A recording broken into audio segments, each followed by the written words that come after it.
Having seen how to compute the curl and divergence, we're now going to see how they show up in certain formulations of Green's theorem. If we restrict our discussion to R2, then our vector field F has only components P and Q. Therefore, the curl of F is the determinant, the top row of which is ijk, the middle row of which is del, so the partial with respect to x, partial with respect to y, partial with respect to z.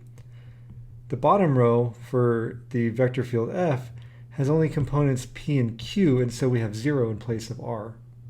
Computing this determinant leaves us with an I component that is 0 minus the partial of Q with respect to Z, but since F was only a two-dimensional vector field, Q only has input variables x and y.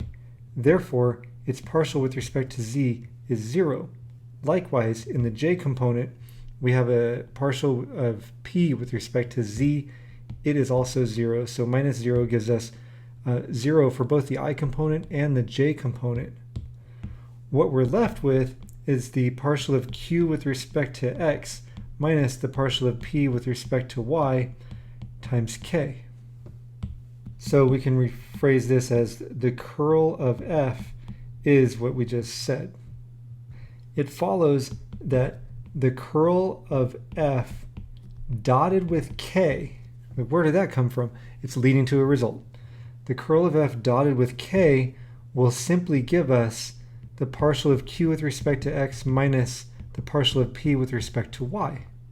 As you may recall, Green's theorem states that the line integral over the positively oriented curve C of f dot dr is equal to the double integral over d of the partial of Q with respect to X minus the partial of P with respect to Y dA. What we've just computed is an expression that gives us that integrand. So we can replace the integrand and say it's the double integral over d of the curl of f dot k dA, and that's a vector form of Green's theorem. In other words, we're able to state the conclusion of Green's theorem using the curl of f, which is a vector, hence vector form. There's one more vector form. We're going to consider r of t equals x of ti plus y of tj, where t goes from a to b. And you'll recall that for that vector function r, the unit tangent vector is x prime of t over the magnitude of r prime of t I plus y prime of t divided by the magnitude of r prime of t j. This is true because we're talking about the derivatives of the x and y component, the derivatives of the I and j components of r, and r prime takes those components and differentiates them, right? And then divided by the magnitude, and we're splitting it out just into two separate terms.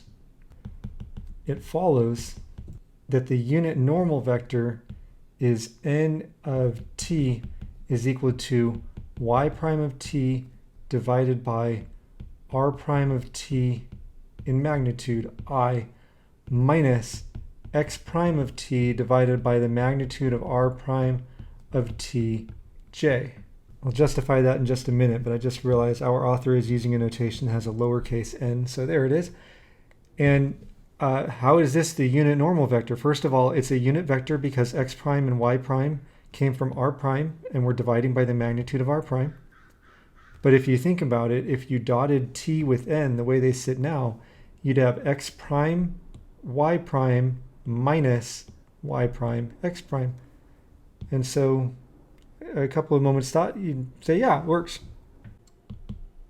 Then, now bear with me here, the line integral over the positively oriented curve C of f dot n ds is equal to the integral from a to b of the quantity of f dot n times r prime of t in magnitude dt, where that last bit, r prime of t in magnitude times dt, is ds.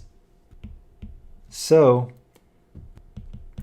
if f is equal to p of xyi plus q of xyj, then this line integral that we've been talking about of f dot n ds is the integral from a to b of p y prime of t dt minus q x prime of t dt, because the r prime of t's in magnitude divide out. Another way to write this is that it's the integral from a to b of p dy minus q dx. We can rewrite this last bit as the line integral from a to b of negative q dx, so we're putting the dx at the beginning, plus p dy, and using Green's theorem, this becomes the double integral over d of the partial of p with respect to x plus the partial of q with respect to y dA. Notice this isn't the expression that we have in Green's theorem. It's applying Green's theorem to negative q dx plus p dy. Now recall that the divergence of f would be equal to the partial with respect to x, the partial with respect to y, the partial with respect to z, so that del vector, dotted with f, but f only has p and q, so pq0. And we end up here with the partial of p with respect to x plus the partial of q with respect to y. That's exactly the expression that we have in our integral. Our conclusion is that the line integral over the positively oriented c of f dot n ds is equal to the double integral over d of the divergence of f xy dA.